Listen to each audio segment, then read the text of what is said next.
Now, in what can be viewed as his most explicit statement on Taiwan so far, the U.S. President Joe Biden has now said that U.S. forces would defend the self-ruled island in the event of a Chinese invasion. Chinese President Xi know about your commitment to Taiwan? We agree with what we signed on to a long time ago, and that there's a one China policy, that Taiwan makes their own judgments about their independence. We are not moving, we're not encouraging their being independent. We're not, that's their decision. But would U.S. forces defend the island? Yes, if in fact there was an unprecedented attack. So unlike Ukraine, to be clear, sir, U.S. forces, U.S. men and women, would defend Taiwan in the event of a Chinese invasion? Yes. Biden's statement came amid concerns that Russia's war in Ukraine could inspire Beijing to attack the island in a similar manner. Speaking at the interview, Biden, however, distanced himself from the question of whether Taiwan is or should be independent when asked about Washington's policy on Taiwan. Biden said that the United States will still abide to its one China policy and that his administration particularly will not encourage Taiwan's independence. However, this decision will entirely be on Taiwanese people on what path they will ultimately follow.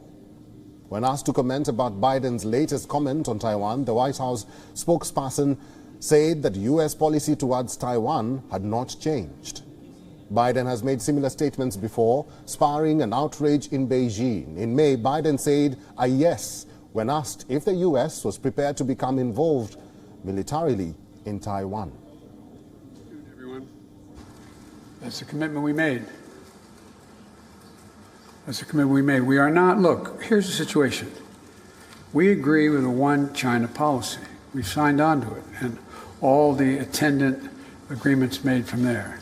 But the idea that it can be taken by force, just taken by force, is just not appropriate. It will dislocate the entire region. The United States president has made similar statements last year as well, where he clearly pledged to defend Taiwan against China's military aggression. U.S. officially maintains a strategic ambiguity on the self-ruled island's independence issue. However, its Taiwan Relations Act obligates the United States to help equip Taiwan to defend itself.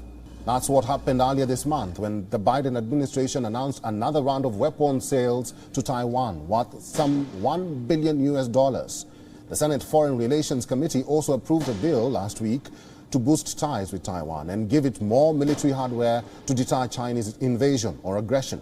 The bill, however, needs to pass through some more steps before it can be made into a law. All these developments come as ties between the United States and China continue to remain at its lowest point. Tensions with China flared in recent months after U.S. House Speaker Nancy Pelosi visited the island to signal support for its democratic government. The White House, however, sought to manage the potential fallout from the visit, which saw Beijing renew its military drills in Taiwan Strait.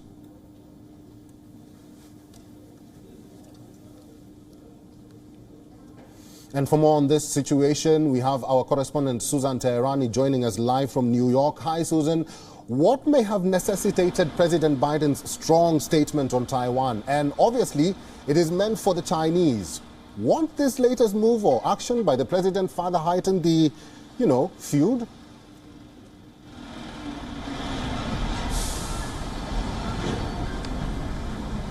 Yeah, it's very interesting that this is not the first time that President Biden has made statements like this.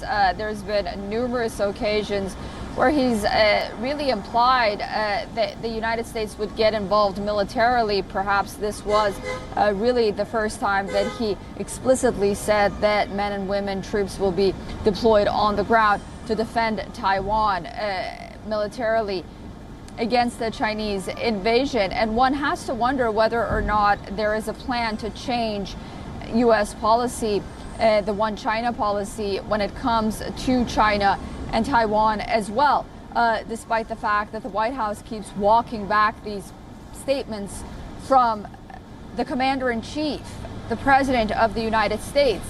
And, you know, there are people who have reacted right now, analysts and panels and talking heads right now here in the United States on numerous cable channels saying that we shouldn't take the president's comments seriously. Well, that is a huge mistake. He's the leader of the free world. He's the commander-in-chief. He's the president of the United States.